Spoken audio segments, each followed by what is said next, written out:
आणि यानंतरची बातमी कोरोना लसीची आहे। कोरोनाची लस प्रत्यक्षात उपलब्ध झाल्यानंतर त्या लसीचा प्रत्येक व्यक्तीला डोस देण्यासाठी ज्या नियोजनाची आवश्यकता आहे त्याला आता सुरुवात झाली आहे। राज्य पातळीवर कोरोनाच्या लसीचं वाटप कसं करायचं याची तयारी आत्तापासूनच प्रशासकीय पातळीवर सुरू झाली आहे। लसीचा साठा करण्यासाठी शीत साखळी कुठे आहे, प्राथमिक आरोग्य केंद्र किती आहेत, लस देणाऱ्या व्यक्तीचं नाव, मोबाईल क्रमांक आणि लस देण्याचं ठिकाण नेमकं कुठे असेल ही सगळी माहिती संकलित करण्याचं काम सध्या सुरू झालेलं आहे।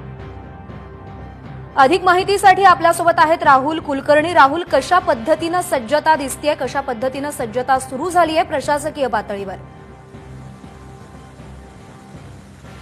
सर्वात आधी तर महाराष्ट्रातल्या प्रेक्षकांनी हे लक्षात घ्यायला हवं की प्रत्येकाला लस मिळेपर्यंत मास्क हाच कोरोनाचा प्रभाव रोखण्यासाठी, प्रादुर्भाव रोखण्यासाठीचं सर्वात प्रभावी अस्त्र आपल्या हातात आहे। त्यामुळे प्रत्येकाला लस मिळेपर्यंत सरकार पण तेच म्हणतं या नियोजनाच्या टप्प्यावरती।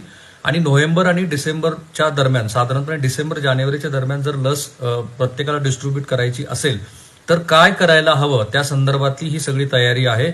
याचा अर्थ असा की लस उपलब्ध होणं या पातळीवरती काही सकारात्मक संकेत मिळतात। केंद्र सरकारनं 10 तारखेला हे पत्र पाठवलेलं आहे, ज्या पत्राच्या आधारावर महाराष्ट्रात सुद्धा लस वाटपाच्या संदर्भातले सगळं नियोजन सुरू झालंय। ते मुख्यत्वे राज्य पातळीवरून जिल्हा पातळीवरती येईल। त्याच्या आधी उपसंचालक दर्जाचा एक आरोग्य अधिकारी असतो, उपसंचालकाकडे ती माहिती लसीच्या उपलब्धतेबद्दलची येईल।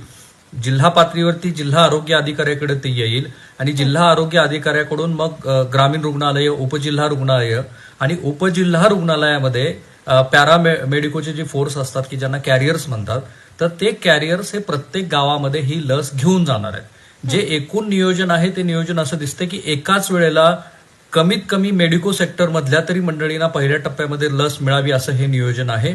हे नियोजन करत असताना गाव हा घटक डोळ्यासमोर ठेवलेला आहे।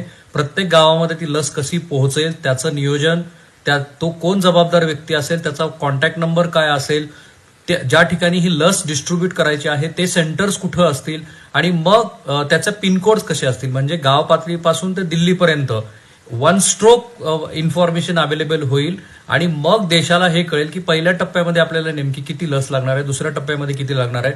हे या नियोजनातनं सध्या नियोजन सुरू आहे। आणि यातून आणखीन एक सूत्र जी माहिती देतात ती अशी की पहिल्या टप्प्यामध्ये खासगी पातळीवरती ही लस उपलब्ध होणार नाही।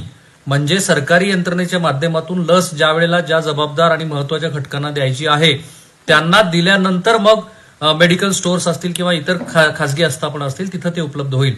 परंतु दिसतंय असं की एकीकडे कोरोना रुग्णांची संख्या कमी होत असताना दुसरीकडे लस उपलब्धतेच्या बद्दल काही शुभ संकेत मिळत आहेत आणि त्या दृष्टीनं आता केंद्र सरकार आणि राज्य पातळीवरती नियोजन सुरू आहे आणि अर्थात WHO सुद्धा याच्यामध्ये सहभागी आहे अशी माहिती आहे।